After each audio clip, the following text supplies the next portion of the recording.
Bonsoir, bonsoir, bonsoir, bonsoir les amis, bonsoir vous tous qui êtes devant votre télévision, vous tous qui êtes en train de nous suivre, vous qui allez nous suivre sur Facebook, sur les réseaux sociaux. Je suis en train de vous dire, si vous tombez là maintenant sur cette vidéo, commencez déjà à partager parce que ce soir dans l'émission Café Chrétien Parole et Vie, ça va chauffer. Alors, une édition spéciale dîner avec vous. Des fois, on a l'habitude de marcher dans 30 minutes, mais ce soir, c'est unique, une heure du temps pour clôturer les thèmes, le chrétien et le travail. Et comme vous le voyez, je suis entouré je sais pas comment je vais les dire, mais je sais bien que comme vous êtes en train de les voir, c'est pas à la radio, c'est à la télévision, des hommes de Dieu que vous connaissez beaucoup, plus que moi encore dans l'enseignement et surtout encore dans le ministère, et surtout, je peux souligner ça, dans le monde du business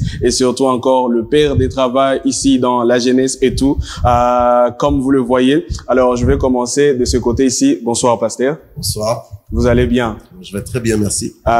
Toujours, lorsqu'on est en direct, même sur la télévision, sur Facebook, il y a toujours une nouvelle personne qui ne nous connaissent pas. Alors, vous pouvez encore vous adresser à ces personnes-là. Merci beaucoup. Je m'appelle Nahimana Dieudonné. Je suis pasteur principal à l'église Oasis Christian Center. Je suis aussi, comme vous l'avez dit, un entrepreneur. Je dirige une entreprise qui s'appelle Ounou Agency. J'ai aussi une fondation qui s'appelle Dieudonné Nahimana Foundation. Et puis, peut-être pour certains, ils me connaissent comme fondateur du mouvement des jeunes leaders en réveil spirituel et socio-économique qui s'appelle New Generation, qui vient de faire plus de 25 ans dans ce pays. Merci beaucoup. Alors, de l'autre côté, il y a le pasteur que vous connaissez aussi beaucoup jusqu'à ce que, parce que c'est un ami de l'émission aussi, il passe récemment, on lui a même écrit sur l'affiche host. Alors que il est aussi parmi les invités du jour. Alors, bienvenue aussi, pasteur. Il y a toujours une nouvelle personne qui doit connaître votre nom. Mon nom, c'est Jean-Claude Makaka. Je suis pasteur également de l'église Carpos. Marié, 3 garçons et oui, je suis aussi un entrepreneur qui vient de commencer. C'est pas comme mon collègue il y en a d'autres qui n'a pas dit. Hein. Il y a au moins 20 entreprises qui dirigent. Donc oui, je suis burundais et j'ai grandi ici à Bujumbura et aussi j'ai fait un temps à l'extérieur du pays. Aussi, parce que, étant donné que le pasteur Dieudonné, il est aussi marié, alors il va vous donner les privilèges de vous parler un peu des mamans, parce que, à un moment donné, si Dieu nous donne grâce et si l'agenda aussi accepté parmi vous, on va avoir un thème qui va nécessiter à ce que les invités soient accompagnés par... Est-ce qu'Anata est mariée? Parce qu'il faut que les jeunes filles aussi soient au courant. Hein? Non. Bon, je suis célibataire mais engagé. Okay. Oui. D'accord, moi je suis marié. Ça vient de faire 21 ans déjà. Avec mon épouse qui est aussi pasteur à l'église Oasis Christian Center. Et aussi j'ai 4 enfants. Donc mon fils est né à 20 ans maintenant et j'ai une fille de 17 ans, une autre de 13 ans et une autre de 7 ans. Alors, mes salutations à l'équipe de l'église Oasis et mes salutations à vous tous qui êtes en train de nous suivre de l'équipe de l'église Carpos qui sont toujours derrière leur père. Alors, comme j'étais en train de le dire, ce soir, on va parler sur un bon sujet, les chrétiens et les travail. Et ayant sur un plateau qui possède des entrepreneurs, vous comprenez en fait comment ça va se passer. Alors, première de choses, pasteur Jean-Claude, est-ce que le ministère pastoral, c'est un travail ou devrons-nous considérer ça dans la société comme un travail ou bien c'est seulement spirituel? Déjà, le thème, on dirait que ça pose même une question, alors que ça ne devait pas poser de question. Le chrétien et le travail. Alors que normalement, tout le monde a un travail. Le travail, c'est une énergie que l'on fournit pour produire un bien ou un service qui rémunère ou qui rémunère pas. Ça doit être normal qu'un chrétien soit au travail, un chrétien crée du travail, un chrétien s'engage Alors, le pasteur, est-ce que le pastoral, c'est un travail? Si on regarde la définition du mot travail, c'est plus que même un travail. Maintenant, est-ce que c'est un travail qu'on doit se former pour ou aspirer à? Ça, c'est une autre question. Je dirais que c'est plus une vocation d'abord, une vocation où on reçoit un appel et on répond à l'appel, et surtout que c'est spirituel, c'est religieux. Des fois, on répond à un Dieu qu'on ne voit pas. C'est dans une structure qui est vieille de plus de 2000 ans, une église. Donc, c'est vraiment très difficile de dire que c'est un travail, mais non plus on ne peut pas dire que ce n'est pas un travail. C'est vraiment une vocation. Vu que c'est quelque part, c'est comme la gratuité. Les gens s'attendent à la gratuité. Les gens s'attendent à ce que le pasteur travaille, prenne soin des brebis, qu'on commence une église, qu'on continue à investir dans l'église, donne son temps. Mais quand on commence à parler maintenant business, administration, le temps qu'il donne, est-ce qu'il doit être rémunéré? Là, les gens disent, mais pourquoi on doit les payer? Pourquoi est-ce qu'on doit lui donner l'argent? Finalement, il fait ça pour l'argent ou quoi? Ils oublient que lui aussi, il a des besoins, il met l'essence comme tout le monde, il mange, il paye le loyer comme tout le monde. Donc, c'est tout un travail. Il y a même des versets bibliques, tout à l'heure, on va entrer dedans, pour montrer que c'est vraiment même un très grand travail. Okay. Je pense que mon collègue peut... Oui, pasteur Dieudonné... C'est apôtre Dieudonné. Hein. Ok. Ok. Vous pouvez aussi nous éclaircir par rapport à ce que le pastorat, c'est un ministère ou, je sais pas, un travail par lequel quelqu'un doit s'y attendre financièrement et autres. Donc, c'est les deux d'abord. Il faut savoir que c'est un ministère, c'est clair, que ça fait partie des 5 ministères que le Seigneur Jésus a laissé à l'Église. Donc, le ministère pastoral, c'est un ministère. Alors, question du travail, effectivement, comme il a dit mon frère, c'est du travail parce que on donne le temps pour servir les gens, pour les aider à résoudre les problèmes. Si par exemple un médecin qui est à l'hôpital fait du travail, si un juge qui est en train d'écouter des gens qui ont des problèmes pour essayer de les aider pour les résoudre leurs différends, est un travail, mais aussi un pasteur, c'est du travail. Mais la question, je pense que il faut la poser autrement, parce que c'est une question, est-ce que ça doit être nécessairement, quand on est pasteur, c'est que ça doit être uniquement le travail que tu fais pour qu'il soit rémunéré ta vie. Alors là, je vais mettre un peu une nuance parce que nous sommes pas dans l'ancienne alliance. Dans l'ancienne alliance, quand on parlait des Lévites qui étaient là comme des sacrificateurs, ne faisaient que ça et ne mangeaient que ce qui était offert pour Dieu dans le temple et ainsi de suite. Maintenant, nous sommes dans une autre alliance qui n'efface vraiment l'ancienne, mais qui veut dire quand tu es en train de servir ou tu es en train de faire le ministère de la parole, quand tu enseignes, tu prêches, ça ne doit pas nécessairement être le travail que tu fais uniquement à temps plein qui doit te rémunérer dans la vie de tous les jours. Alors, par exemple, dans notre église, moi, j'ai commencé à être pasteur depuis 2010. Je vais dire que je n'ai pas encore eu un salaire comme pasteur. Mais il y a parmi nous un pasteur qui travaille tous les jours, qui n'a que ce travail d'être dans l'administration de l'église. Lui, il est pasteur, mais il a en même temps payé pour ça parce que il donne son temps pour ça. Il peut y avoir des honoraires, il peut y avoir d'autres facilités, mais ça dépend de comment vous le qualifiez. Mais je vais dire brièvement, le pastorat, c'est un ministère, mais qui peut aussi être un travail rémunéré selon le temps que la personne disponibilise au service de la congrégation, des gens qui ont besoin de son travail qui peut être administratif, qui peut être aussi spirituel. Récemment, quand vous étiez ici, vous avez dit que on ne travaille pas pour l'argent, mais on travaille pour rendre gloire à Dieu. Depuis ce temps-là, j'ai toujours des réflexions par rapport à cette affirmation. C'est resté dans la gorge. Alors, je ne sais pas si vous pouvez encore éclaircir ces mots-là, parce qu'aujourd'hui, on a aussi un bel élan d'avoir aussi des éclaircissements sur certaines choses. Vous avez dit, on ne travaille pas pour l'argent, mais on travaille pour rendre gloire à Dieu. Qu'est-ce que vous vouliez nous expliquer? Dieu ne nous a pas créés pour travailler. Dieu nous a créés pour le glorifier. Mais travailler, c'est la responsabilité que Dieu nous a donnée pour organiser la création. Donc, pour mettre de l'ordre dans la création, pour aussi participer à ce que Dieu voulait que ne soit pas seulement Dieu, que nous sommes là pour juste le louer, l'adorer, mais il avait pourvu tout ce que l'homme avait besoin pour pouvoir rendre grâce, il l'avait pourvu avant. Pendant les 6 jours où Dieu a créé, il a d'abord créé tout ce que l'homme a besoin.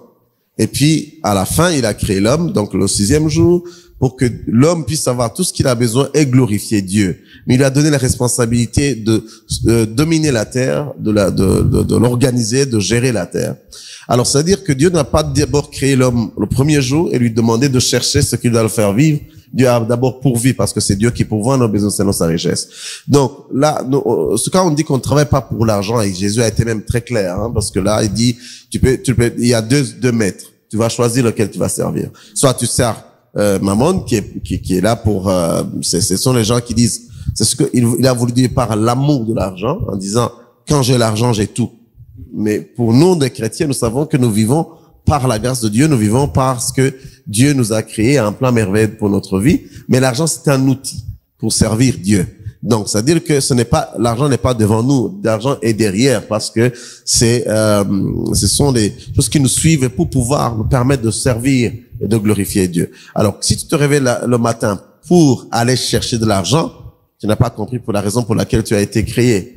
Mais tu te réveilles le matin pour résoudre des problèmes, pour servir les gens qui sont devant toi, pour soit journaliste ou peintre ou pasteur ou autre.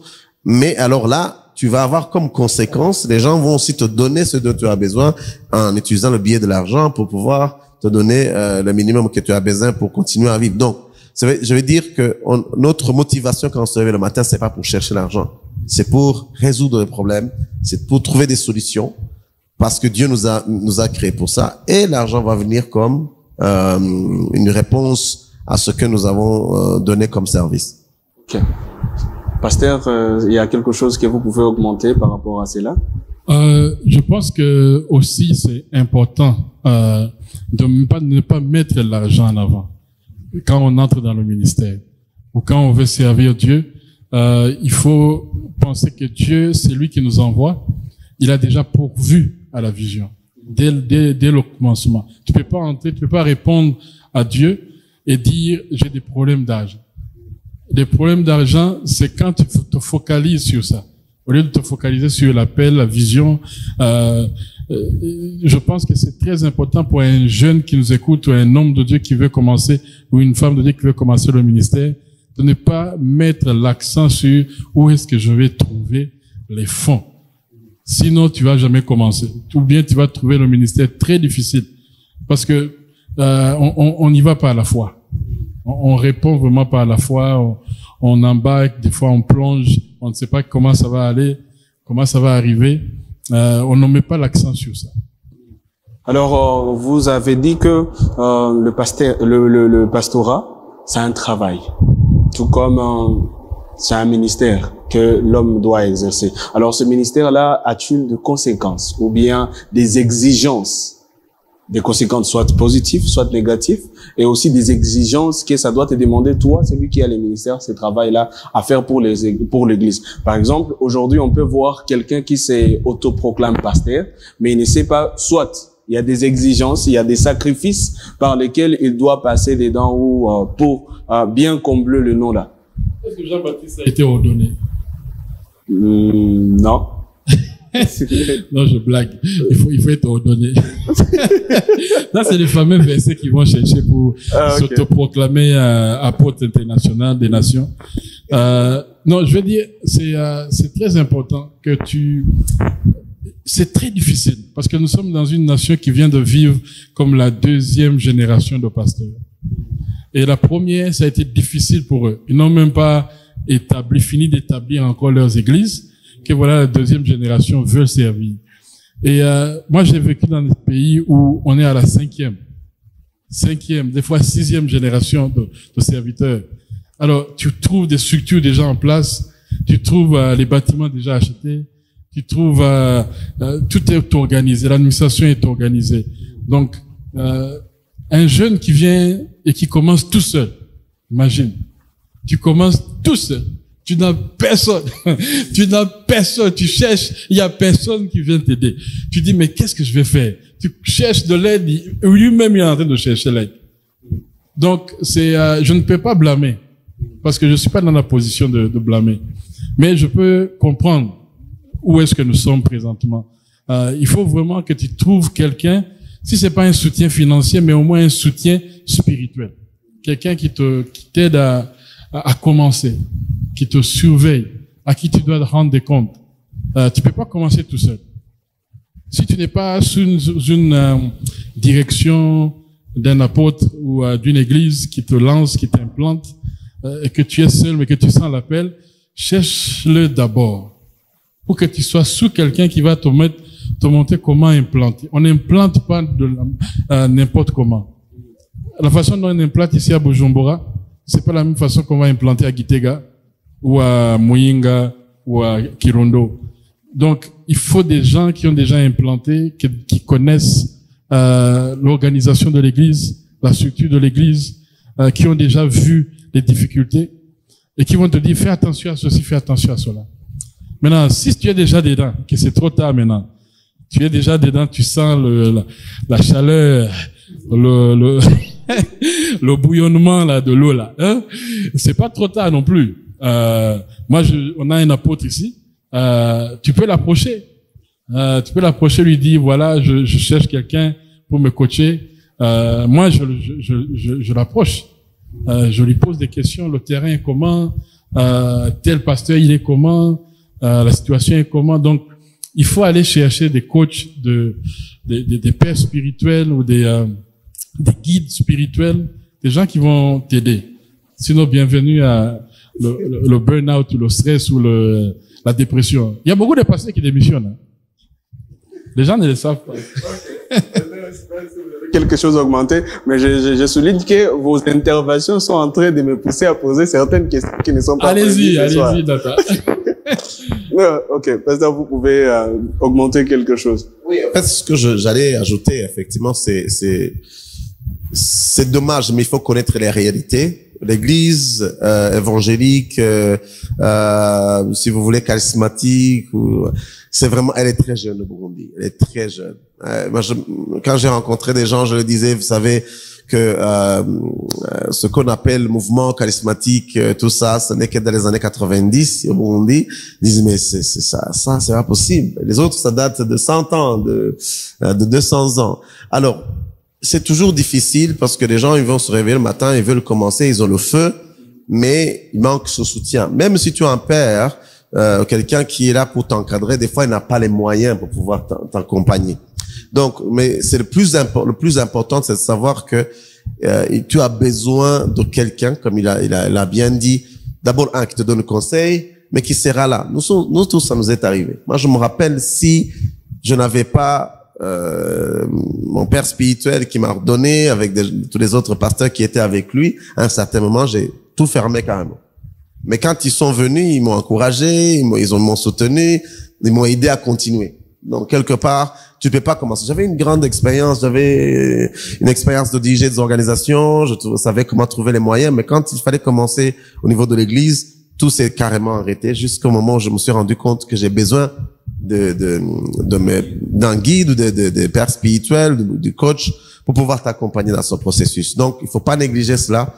Il faut pas commencer comme un orphelin. Il faut toujours avoir des gens qui te soutiennent et qui t'accompagnent. Moi, c'est ce que je dis toujours à ceux que j'essaie d'accompagner. Je leur dis, je te dirais que tu es prêt à partir au moment où au moins je peux t'aider à payer le loyer pour 3 mois. Sinon, ça sera vraiment, je sais que les 3 mois vont être très difficiles quand tu commences sans que quelqu'un t'accompagne. Ça va être pour dire que les premiers 3 mois, ça risque d'être de l'enfer au lieu d'être quoi? C'est conscient. Je n'ai pas vu d'exception. Toute personne qui a commencé l'église a été désillusionnée. Tu penses, oh, tu es même populaire. Tu vois, quand tu es, avant de commencer, tu prêches partout, tu vas dans les églises. Dans le structure les gens viennent, ils te donnent des enveloppes, le jour où tu commences, même ceux qui venaient, ils vont plus venir. Alors après, tu vois, quelqu'un dit, mais, moi, je croyais que vraiment l'onction est là. Oui, mais faut savoir que c'est l'œuvre appartient à Dieu.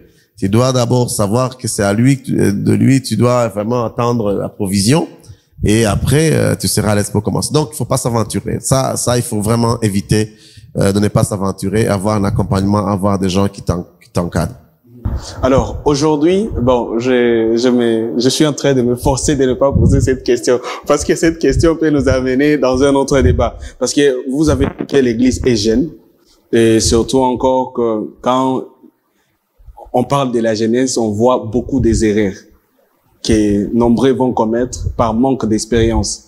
Et surtout encore, les gens qui auront le malheur de marcher sans le père ou bien le guide. Peut-être c'est ce qu'on est en train de connaître aujourd'hui et que l'évangile est en train de perdre sa valeur à cause de toutes ces erreurs-là. Alors, avant qu'on puisse continuer, qu'on puisse entrer dans le travail, j'aimerais que de votre part, vous les invités de ce soir, de donner un petit conseil à ces jeunes ministères-là qui sont en train d'ouvrir presque partout. Parce que aujourd'hui, on a beaucoup plus des églises que des entreprises. On peut entrer dans un riz comme ça, il y a au moins 10 églises, mais il n'y a pas un endroit où on écrit ou bien association sans but lucratif, quelque chose comme ça pour produire ou soit faire quelque chose. Alors, pasteur, de donner un petit conseil avant que j'entre dedans avec le question de travail. Dans l'église ou tout ministère, tu ne peux pas t'envoyer, tu dois être envoyé. La seule question c'est qui m'a envoyé, qui m'a recommandé, qui m'a reconnu, qui m'a éprouvé si je suis prêt à pouvoir partir. Ce n'est pas pour recevoir, parce que des gens disent non, j'ai été appelé par Dieu, et ainsi de suite. Mais Dieu toujours a établi des gens qui vont reconnaître, qui vont vraiment dire, ok, on voit que tu as tout ce qu'il faut, tu es bien préparé pour pouvoir y aller. À partir de Jésus a envoyé, il a donné la mission à Pierre, et dès lors jusqu'à aujourd'hui, il y a toujours l'ordre apostolique qu'il faut toujours respecter. Moi, je me rappelle quand je sentais que j'étais prêt, tout était là. Je suis allé voir mon père spirituel, je lui ai dit, moi, je suis prêt, même la place où je vais commencer l'église est déjà là. Il m'a regardé, c'était en février, je pense. Il m'a dit, tu sais, je te donnerai la réponse en décembre. Tu m'as dit que tu as eu la vision en décembre. Comme j'étais prêt, j'avais même payé le loyer, l'avance, tout était là. Mais comme je devais obéir, j'ai dit obéir. En décembre, il m'a demandé. J'ai obéi, absolument. Sinon, je ne serais pas là aujourd'hui. Tu m'aurais pas invité. J'ai obéi. Alors, en décembre, c'est lui qui est venu m'a poser la question. Maintenant, on avait passé un processus chaque mois d'enseignement, de préparation. Il m'a dit, je ne doute pas de l'appel, je ne doute rien, mais tu as besoin d'être préparé. En décembre, il m'a dit, maintenant tu es prêt. J'ai dit, non. Donne-moi encore une autre année. J'ai dû ajouter encore une autre année. Donc, j'ai eu l'appel clairement du ministère le 25 décembre en 2007. On a été ordonné en 2010. Et avant 2010, je ne pouvais pas baptiser, je ne pouvais pas célébrer un mariage. J'avais commencé même un peu une petite cellule de prière, mais je ne pouvais pas oser faire ce qui m'a pas été recommandé jusqu'au jour de l'ordination. C'est pour ça que l'anniversaire, c'est en 2010. On ne compte pas à partir de 2007. Parce que là, il fallait attendre. Et là, je pense que j'ai peut-être dit beaucoup de choses, mais la seule chose que je vais dire, chaque fois, il faut trouver quelqu'un qui reconnaît le ministère qui est sur toi et qui t'envoie, qui te, je vais pas dire mandaté, mais quelque part, qui reconnaît cet appel et après, tu peux commencer. Et cette personne jouera le rôle aussi de te protéger quand il y a des moments, tu traverses des moments difficiles, quoi. Bon, pasteur, là, je suis en train d'écouter des choses. Je sens si c'est l'amertume ou bien je dois encore avoir besoin que les gens qui sont en train d'écouter cette émission, si vous êtes jeune dans le ministère, si vous êtes pasteur, comme le pasteur Jean-Claude a toujours l'habitude de le dire dans l'émission, il faut toujours faire marche en arrière si on a mal commencé. Alors, pasteur. Moi, je vais ajouter ceci. Le ministère et les erreurs vont ensemble. Tu vas te tromper. Il y aura des erreurs qui seront fatales. Il y en a d'autres que Dieu va t'éviter. Il y en a d'autres qui vont être des leçons. Donc les erreurs avec le début du ministère, c'est vraiment chose normale. Il faut même pas penser que Dieu va t'en épargner. Les erreurs vont être là pour t'enseigner. Ce que je peux t'encourager, c'est justement regarder, aller chercher des conseils, aller voir les autres qui ont fait longtemps dans le ministère, voir qu'est-ce qu'ils ont fait de mieux. Des fois, il faut même copier. Des fois, il faut même copier pour ne pas faire des erreurs ou inventer quelque chose parce que tu es jeune dans le ministère, tu veux démontrer que tu as la révélation et là, tu te trompes éperdument. Au lieu de copier, qu'est-ce qui est là? Et de apprendre d'abord. Moi, je vois beaucoup de jeunes qui commencent les ministères et tout de suite, ils se disent apôtres. Je ne suis pas contre ça. Je vais d'abord dire ça. Mais moi, ça m'étonne. Parce que moi, ça m'étonne de voir un jeune qui s'appelle apôtre. Je ne suis pas là pour ça aujourd'hui. Mais ça m'étonne de voir un jeune qui commence le ministère et que tout de suite, il dit, je suis apôtre. C'est comme si tu ne sais pas exactement, la dimension de cet appel-là, apostolique. Moi-même qui vois que cet appel-là me poursuit, j'évite. J'ai peur. Je dis, je suis pas encore prêt. Je ne veux pas toucher. C'est un appel qui est important. C'est un appel qui est très important que tu ne peux pas juste... C'est pas un titre. C'est vraiment une vocation. Tu délaisses ta famille. Et des fois, même Paul dit, j'ai tout abandonné. Qu'est-ce qui te reste? L'apostolat, tu t'abandonnes. C'est comme tu deviens un vrai esclave maintenant. Tu peux pas rester sur place. Et là, moi, je vois des jeunes qui sont dans les bureaux et qui se disent apôtres. C'est pas seulement les jeunes, hein, c'est aussi les adultes. Alors, je dis, faut faire attention. Ces erreurs-là, ça devait pas exister. Si on a vu des gens comme, je ne vais pas citer les noms, qui ont des grandes églises, mais qui ont l'humilité de dire non, je suis pas encore là. Ça viendra, mais je suis pas encore là. Tu devais voir au moins le cheminement de cette personne et dire, finalement, cet appel-là, c'est pas encore le moment. Alors, courage, et on est là, on a une petite expérience, mais on peut conseiller. Oui. Alors, chers téléspectateurs, téléspectatrices, nous sommes toujours dans l'émission Café Chrétien, Parole et Vie. Aujourd'hui, c'est une édition spéciale. On est en train de conclure un thème qui s'intitule Les chrétiens et les travail. Et dans quelques secondes, on va vous revenir. Mais là, on va prendre une petite pause afin que nos invités de ce soir puissent un peu essouffler. Et puis, quand on va revenir, on va alors entrer dans le travail. Parce que là, maintenant, on était dans le monde chrétien, le ministère et autres. Mais quand on va retourner, on va entrer encore beaucoup plus dans les travails. Toujours en train de parler sur le chrétien et les travails. Alors, Pasteur Dieudonné, aujourd'hui, nous nous trouvons face à une jeunesse qui veut avoir les succès sans travailler. Ça veut dire qu'ils veulent avoir, par exemple, s'octroyer les choses que peut avoir quelqu'un qui a déjà travaillé pendant 15 ans et lui, il veut avoir ça vite. Bon, oui, bon, ça arrive. Bon, ce n'est pas tout le monde, mais quand même, il y en a parmi les jeunes qui pensent que juste soit prier, ça va tomber du ciel, ça va leur tomber dessus. Je me rappelle, ça arrive à tout le monde. Nous tous à l'époque, à un certain moment, on allait commencer à confesser que les véhicules vont devenir les nôtres, les maisons et tout ça. Et après, on a vu que ça marche pas. Tu dois te réveiller à 5 heures du matin. Alors, simplement, on est là et Dieu nous a donné la possibilité de pouvoir travailler, de pouvoir produire des biens et services. Moi, je le dis à deux jeunes qui viennent me voir et on parle, je dis, bon, je pose une question simple. Quand quelqu'un vient me voir pour me demander comment faire pour se développer, je pose la question simple, je lui demande, tu te réveilles à quelle heure? Et si tu me dis que tu te réveilles après 6 heures, là, je vais pas te dire que il va y avoir un miracle que tu vas à moins que tu travailles la nuit ou que tu fais, mais moi, je ne sais pas. Je sais que ça marche. Les gens qui se réveillent à 7 heures et qui parviennent à aller plus loin, mais pour moi, ça n'a pas marché. Donc, durant ma jeunesse, je ne suis que me réveiller chaque fois à 5 heures, 5h30. Prier, oui, mais c'est 30 minutes, 45 minutes, maximum 1 heure. Mais à 6 heures, 7, 16 heures, 6h30, tu as déjà commencé à penser qu'est-ce que tu vas faire pour pouvoir produire des biens et services. Donc, je pense que il y a Dieu nous bénit, mais Dieu bénit le travail aussi que nous avons fait. Il peut faire des miracles, oui, mais Dieu ne veut pas que nous vivons par les miracles. Les miracles, c'est vraiment, c'est un dépannage quand tu traverses le désert.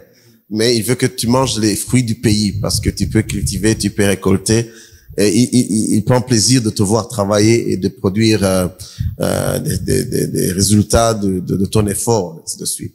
Donc, tu veux aller loin, tu veux te développer. C'est comment tu gères tes 24 heures et c'est comment tu utilises ton énergie et tu utilises ta capacité intellectuelle pour produire des biens et services. Alors, pasteur, est-ce que vous avez quelque chose à ajouter d'ici? Il faut différencier l'ambition et les rêvasseries ou les rêveries. Il faut pas rêver que la prière va être l'antidote de la pauvreté. Tu peux pas rester en prière et penser que sans rien fournir, tu vas rien faire. J'ai rencontré une femme, c'est une maman sur la route. Elle avait un problème de calcul. Elle ne savait pas bien calculer. Et puis, je vois que elle a besoin d'aide et elle me demande, peux-tu m'aider? Telle fois telle, elle ne sait pas compter. Hein. Telle fois telle, c'est combien? Là, je lui donne la réponse. Quelqu'un lui avait donné 50 000 francs pour commencer à vendre des fruits. Et elle produisait 10 000 francs par jour. Et ce monsieur prenait 7 000, elle prenait 3 000. Elle était en train de calculer. Hein? Parce qu'elle, là, les 3 000, ça la fait vivre. Oui, c'est ça. Mais le gars qui prenait 7 000, là, c'est lui qui se faisait l'argent tout assis. Et ça, il y a des gens qui veulent ça. Il y a des gens qui veulent ce côté-là, où ils font beaucoup d'argent sans rien faire. Ça, c'est rêver. Tu dois bosser, tu dois travailler dur pour arriver à ce niveau-là. Pour que ton argent commence à travailler tout seul, c'est un niveau, c'est des fois 20 ans, 30 ans d'expérience, où tu connais les rouages du système, tu connais qui appeler, les contacts, tu les as déjà établis. Donc, tu peux pas. Il faut vraiment travailler dur dès le début. Travailler dur et profiter plus tard. Il faut pas profiter maintenant pour que tu travailles dur plus tard. Alors, parce que récemment aussi, j'avais vu une vidéo sur Facebook. Le pasteur Atoms qui était en train de prêcher, il disait aux gens que je ne vais pas des temps pleins et que vous ne ressemblez pas au temps plein. Parce que moi, là, que vous voyez votre pasteur, il a cité au moins des entreprises par lesquelles il est directeur, et puis il a cité des sources d'argent. Pour dire qu'il faut pas rester là, vous avez peur. C'est ça le problème aussi, qui se trouve aujourd'hui. Parce qu'il y a beaucoup de ministères qui naissent, les gens sont en train de se vouloir être comme, par exemple, l'apôtre Roland Dallot, il va faire remplir des salles et tout. Alors, quand il veut faire quoi? Un grand séminaire, il va inviter 19 chorales parce qu'il connaît que dans le chantre, il va avoir, un bon nombre de personnes qui vont venir là-bas. Alors, ils veulent avoir quoi? Des popularités. Ils veulent faire quoi? Des choses, au lieu de se lancer dans le travail, mais ils cherchent par leur paresse, à se mettre dans la chrétienté, voulant quoi? Cacher leur paresse. Il y a, justement, quand tu parles de Roland Dallot, dernière fois qu'il était venu, il a résumé ça en 2 mots que j'ai beaucoup apprécié. Il a différencié les appels monovocationnels et bivocationnels. Il a dit que monovocationnel, c'est vraiment, tu sens cet appel-là, tu te concentres, tu acceptes de souffrir du manque, comme Jean-Baptiste mangeait des criquets et de s'habiller de la peau des, vraiment, il y a des pasteurs qui acceptent ça, qui disent, moi, je fais un vœu de pauvreté ou un vœu de manque, parce que c'est ça que Dieu m'appelle à faire, et tu dois assumer les conséquences. Tu dois assumer les conséquences quand il n'y a pas l'argent à l'église, ou quand il n'y a pas, au début, à la maison, il n'y a pas beaucoup de choses, tu dois assumer ça. Mais Dieu est fidèle. Dieu est fidèle avec ce genre de personnes. Des fois, si c'est vraiment Dieu qui t'a dit ça, tu vas voir les résultats. Tu vas voir que Dieu te soutient. Les premières années sont difficiles, mais après, tu commences à voir les ressources qui arrivent et Dieu est fidèle. Mais il faut que tu sois sûr que c'est Dieu qui t'a appelé à être monovocationnel. Les bivocationnels, maintenant, c'est les gens qui disent, comme Paul, je ne vais pas être un poids sur vous. Je vais vous montrer un modèle que vous aussi vous devez suivre. Et il dit, j'avais le droit de manger sur vous. Mais je préfère faire un autre travail qui va alléger le fardeau sur l'église. Et tu vas voir maintenant, ils font des business, ils ont un emploi de 9 à 5, gouvernement ou dans une entreprise, et ils ont un salaire. Et ils travaillent maintenant comme pasteur ou comme prophète ou comme un ministre de Dieu à temps partiel. Donc, ce mot-là, moi je savais, mais j'avais pas les mots exacts pour les mettre dessus. Donc, il y a ces deux appels, et si un jeune sent que non, il veut être monovocationnel, il ne se consacre qu'à ça, il faut s'assurer vraiment que tu as du soutien. Quand tu es jeune, il faut regarder ton système autour de toi.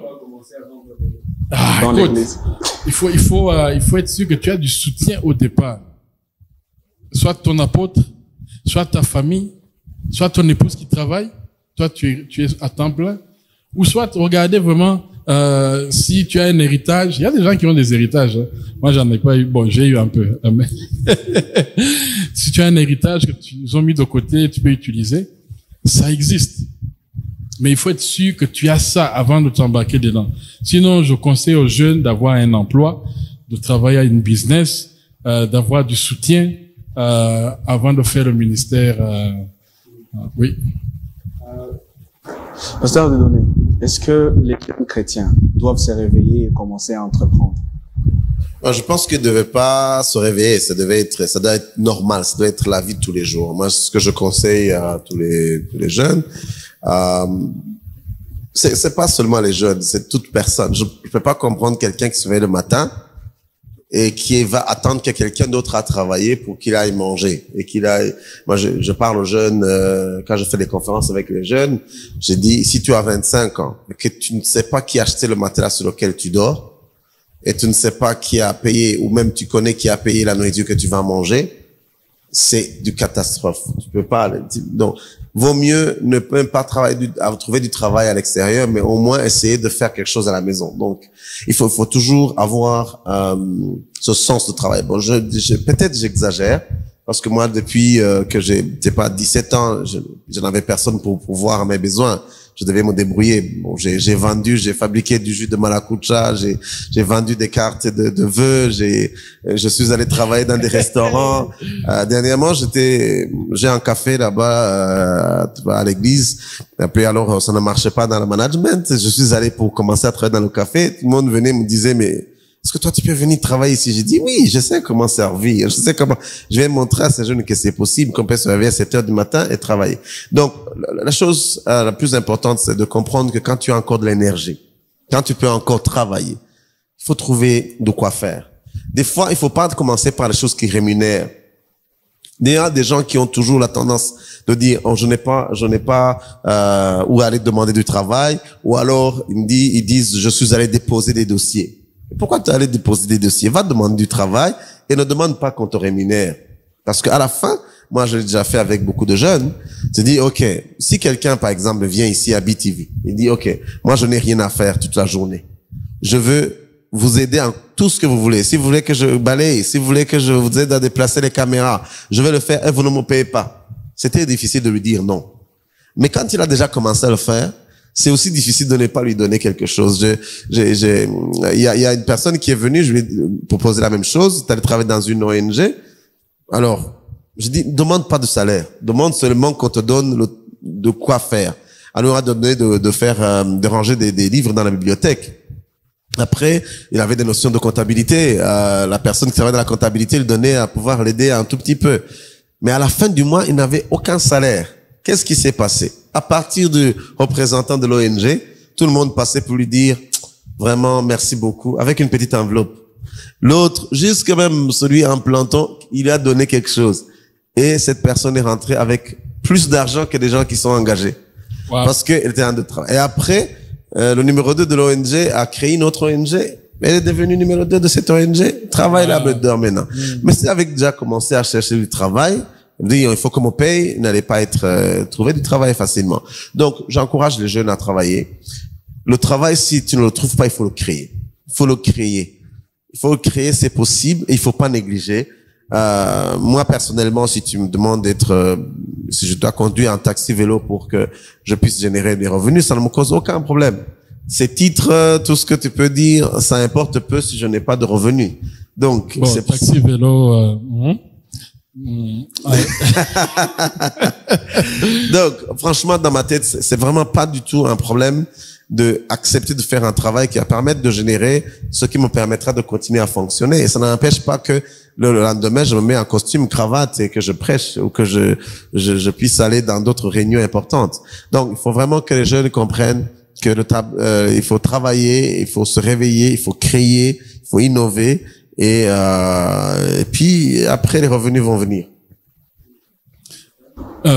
Jésus lui-même, quand il est venu chercher les apôtres, je n'ai pas vu un apôtre qu'il est allé chercher qui était quelque part en prière. Ils étaient sur le terrain, en train de travailler. Et on voit que même dans la Bible du début jusqu'à la fin, vraiment du début jusqu'à la fin, elle honore, la Bible, les Écritures honorent les gens qui sont en train de travailler. Le travail fait partie de l'homme. Tu peux pas ne pas travailler. L'oisiveté, on dit que c'est la mère de toutes les vices, de tous les crimes. Celui qui est assis, qui réfléchit et qui n'a rien d'autre à faire, je te jure, tu vas voir en quelques mois, en quelques années en train de commettre un crime. Ça fait partie de l'homme. Ça fait partie de ça, honore l'homme. L'homme qui travaille est honoré. Donc, j'encourage aussi les systèmes, le gouvernement, la commune, partout, d'encourager les jeunes, d'encourager les gens à entreprendre, à s'associer, à créer des coopératives, partout pour que les gens voient que ensemble aussi, quand on est ensemble, on peut faire quelque chose. On peut faire une route. Ne pas rester à la maison parce qu'on n'a pas de travail. Créer une route. Demain, c'est cette route-là qui va amener des voitures pour prendre la marchandise ou vous amener les autorités qui viennent investir. Donc, il faut jamais rester assis. J'encourage vraiment les jeunes à dire, j'arrête de m'asseoir, j'arrête de rester à la maison, je cours. Il est vraiment difficile parce que il y a toujours entre guillemets ces mondes-là qui veulent quoi, se cacher derrière, disant je suis serviteur et puis je vais pas quitter dans la prière pour aller vrai. Bon, ça va, je vais pas avoir beaucoup de temps pour prier et tout ça. Alors, ils se jettent dans la paresse sans le savoir, et comme le malin il est toujours là, il peut aussi lui faire quoi, lui fermer les yeux de cette même manière, disant que tu dois rester dans le travail, alors dans l'œuvre dédiée, en train de se consacrer, et que là-bas on ne voit pas les fruits. Alors j'aimerais un peu rentrer sur le fait que vous avez dit le bivocationnel et le monovocationnel. Alors j'aimerais aussi un peu que vous puissiez expliquer cela, parce que ça doit aider soit aussi beaucoup plus les jeunes et aussi les pasteurs qui sont dans le ministère, et aussi avec quelques conséquences ou peut-être des effets positifs et négatifs de ces deux appels différentes. On va partir d'une phrase, hein, une phrase qui est connue même dans le monde, qu'on utilise dans le monde, mais qu'on ne cherche pas réellement d'où vient cette phrase-là. L'ouvrier mérite son salaire. L'ouvrier mérite son salaire. Mais on ne sait pas qu'est-ce qui vient avant. C'est dans 1 Timothée, si tu peux lire, je sais que tu as une bonne Bible. 1 Timothée, chapitre 5, verset 17 et verset 18. C'est pas 1 Timothée, chapitre 5, verset 17 et verset 18. C'est version du Semmer. Si une croyante a des veuves dans sa famille, c'est 16. Non, 17 et 18. 17, ok. Pardon. Les responsables dans l'église, les responsables qui dirigent bien l'église, méritent des honoraires doubles. Un double honneur. Oui. Oui, des honoraires doubles, notamment ceux qui se dévouent au ministère astreignant de la prédication et de l'enseignement. Donc on dit que la prédication et l'enseignement est un ministère qui est astreignant. qui est difficile. Et que ces gens-là, ils méritent un double honneur. Écoute ce qui suit maintenant. Car l'Écriture déclare, tu ne mettras pas de la miseliure au bœuf qui foule les graines et encore l'ouvrier mérite son salaire. Donc, tu peux pas mettre une muselière sur le bœuf alors qu'il est en train de marcher dans la nourriture. Donc, le pasteur qui a de travailler là, la Bible montre que il est en train de travailler dans la nourriture. Paul même dit, j'ai le droit de manger à la chair. Je travaille, l'évangile doit me faire vivre. Donc, on voit que c'est normal. C'est normal qu'un pasteur, un serviteur de Dieu, s'attende à son salaire. Qui disent, moi, c'est normal que les brebis prennent soin de moi. Que je suis en train de faire un travail qui n'est pas facile. Parce qu'on parle d'un ministère astreignant. Et que c'est un double honneur de faire ce travail-là. Et là, on parle seulement de ministère d'enseignement. Imagine-toi si maintenant on entre dans la prière. On parle de la délivrance. Là, on a juste deux. Là, on parle même de visite. Imagine si on met la visite dedans. C'est-à-dire que tous les membres de l'église s'attendent à ce que tu viennes les visiter. Là, on parle de trois. Et là, les gens oublient qu'on n'est pas seulement ça. On est aussi dans l'administration. Des pasteurs aussi administratifs. Tu ne peux pas juste recevoir sans que tu aies organisé ton ministère et que tu saches avoir un secrétaire, tu saches gérer les finances, gérer le bâtiment, gérer le bâtiment dans lequel tu loues. Écoute, juste ça, c'est un poste. Il y a un poste qui est payé à la banque comme ça. Logistique. Donc, le pasteur est obligé de faire tout ce travail-là. Et quand les gens disent, ah, il est fainéant, il reste à l'église, ils ne connaissent pas le ministère. C'est parce qu'ils nous voient en prière et ils pensent qu'on fait rien. Je vous dis tout ça là, moi je suis pas de là. Hein. Moi je suis bivocationnel. Je vous dis ça, je ne dis pas de ces gens-là qui restent à l'église, qui ne jeûnent, qui ne mangent pas, ils reçoivent un cas, à 4 heures du matin, ils n'ont plus sommeil. Il a dormi à minuit, en train de régler un problème de couple. À 4 heures, quelqu'un l'appelle pour aller l'accompagner à l'hôpital. Donc, c'est un ministère qui est très difficile. Alors, les gens qui disent que non, il doit pas être payé, écoute, il est fainéant, il fait rien, il est tout le temps sur WhatsApp, il prépare, il lit la Bible tout le temps. Ils ne savent pas de quoi il parle. Maintenant, si quelqu'un décide que non, il va avoir plusieurs pasteurs qui vont l'aider dans ce travail-là, et que lui, il va chercher l'argent ailleurs. Il faut pas le blâmer non plus. Il n'est pas moins spirituel. Il n'y a pas moins d'onction. C'est parce qu'il y a des saisons dans l'église. Si l'église n'a pas cet argent-là pour payer le pasteur, pour prendre soin, il faut pas être non plus une charge. Il faut laisser que les gens grandissent, l'église grandisse, les finances croissent, et que maintenant tu peux exiger, écoute, j'ai travaillé, voilà les résultats, il y a assez de fonds, j'ai besoin d'un salaire. La dernière fois, j'ai parlé du plus rémunéré au moins rémunéré, et tu fais la moyenne, c'est ça le salaire du pasteur. Il faut pas prendre le plus gros salaire de l'église. Donc, je disais ça comme les baptistes, c'est ça qu'ils font. Alors, donc, il faut vraiment que les gens qui décident d'aller travailler ailleurs, de commencer une business, qui s'organisent pour ne pas maintenant mettre un frein sur la croissance du ministère.